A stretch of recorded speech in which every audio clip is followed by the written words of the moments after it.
Well, the weather impacting the opening weekend, what kind of went into that, changing up the schedule there? Well, first of all, we've had such good weather, and we've had such good weather when we've been traveling, so our luck ran out a little bit. What we've done with Thursday is we've moved it to a single game and tried to keep it at the warmest part of the day. Our original start time was 2:30. We're going to hold that, but we're not going to play that game after because we think temperatures are going to drop. Looking at, since it's not a conference weekend, we moved off of Friday because the weather does not look great, and so we were able to save the other team some travel costs, and the weekend looks better, so we've condensed our schedule for the weekend. And with the home opening weekend, just what's the excitement level with the team and with yourself? Is it always an exciting time of the year?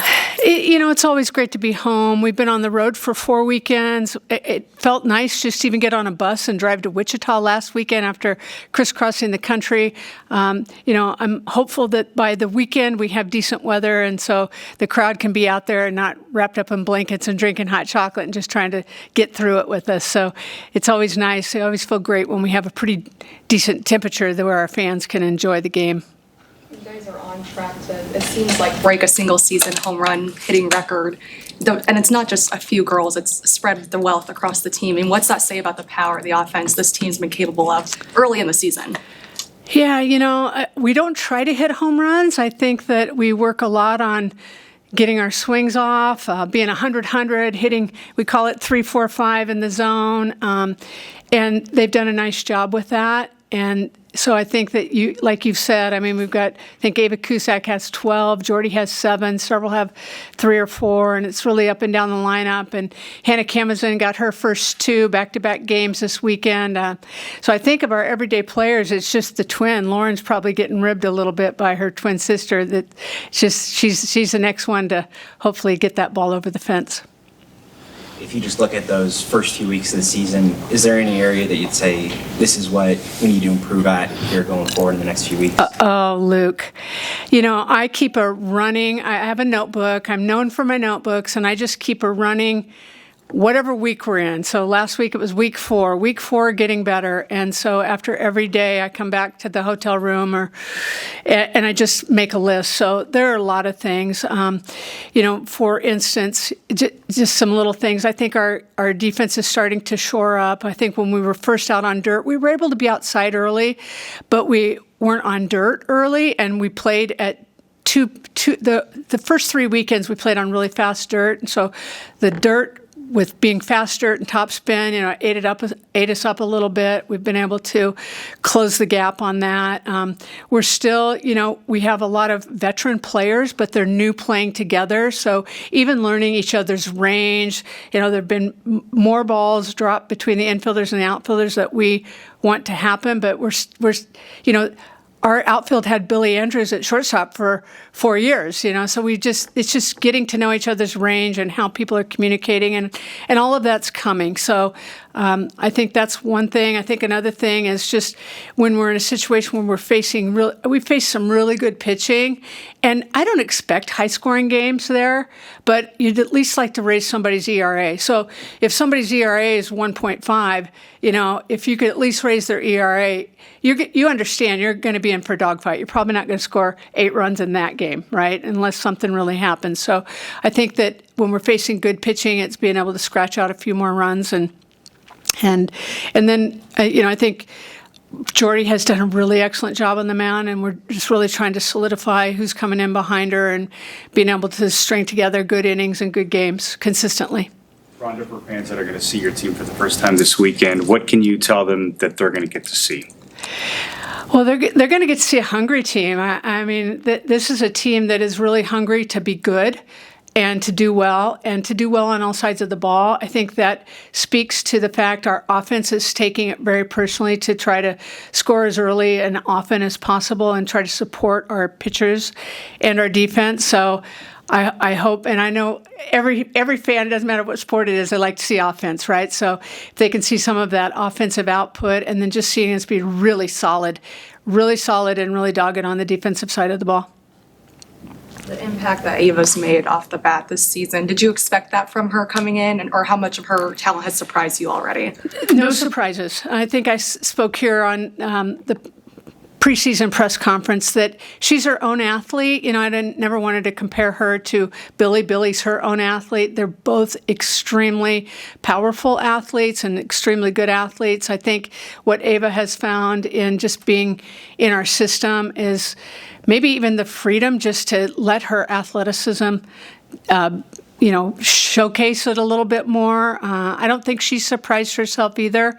But if you talk to her, she'll tell you she still wants to get better, and that's what I love about her.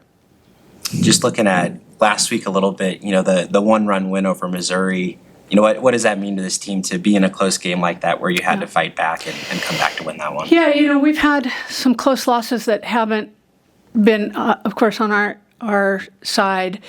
And to win that game with offense was really important to play a really good quality team in Missouri. And, here's what I'm going to say about Missouri. They started out, I think, ranked as high as 12 in the poll, and then they fell out of the poll. But if you look at their strength of schedule, last time I looked, they had the number one strength of schedule nationally, so they just never got a break.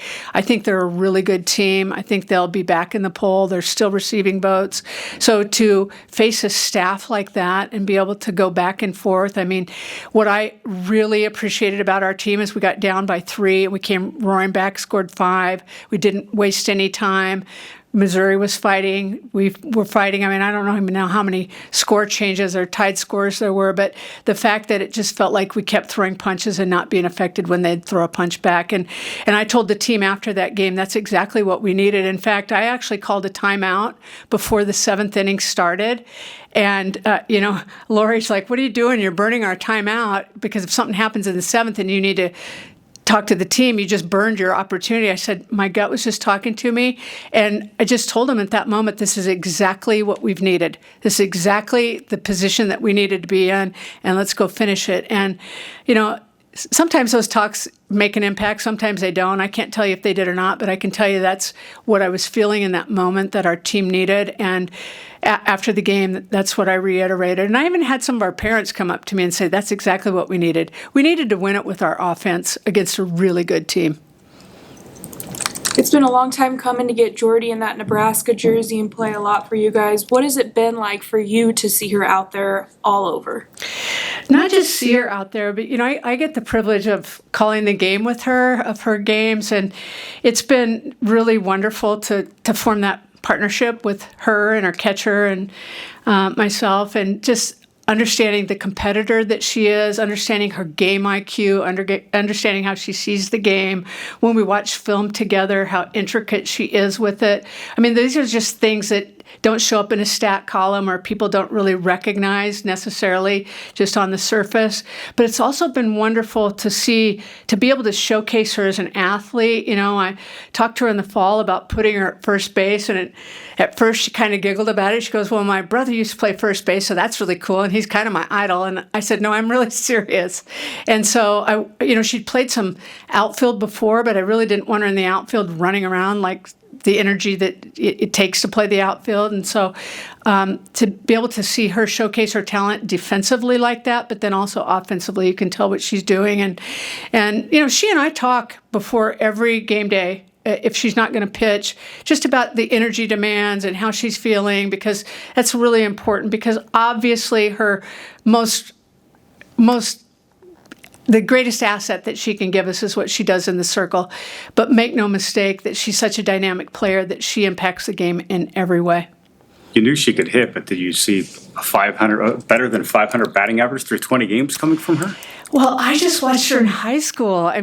She was the best hitter on a very good team. And I think she had 22 home runs her senior season. And so I guess, and just knowing the competitor that she is and the kind of athlete that she is, nothing really surprises me about her, And even when she hit that 3-run home run against Missouri, I just saw a look in her eye. I didn't know it was going to go out, but, and we picked the changeup, and one of our players, Malia Tomes, who's excellent at picking changeups, yelled sit, and Jordy just hung on to that thing. I mean, it takes a real athlete.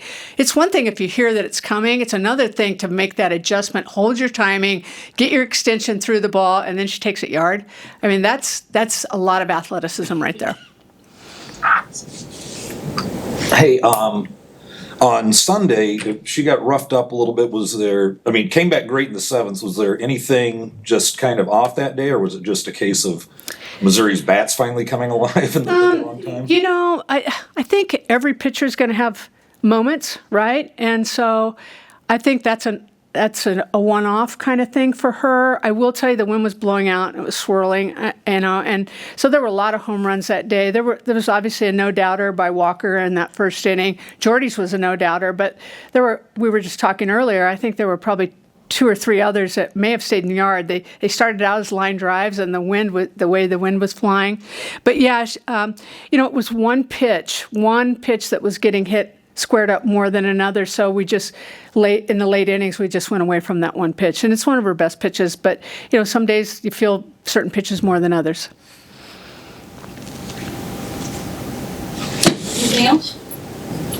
Okay, back to regular program.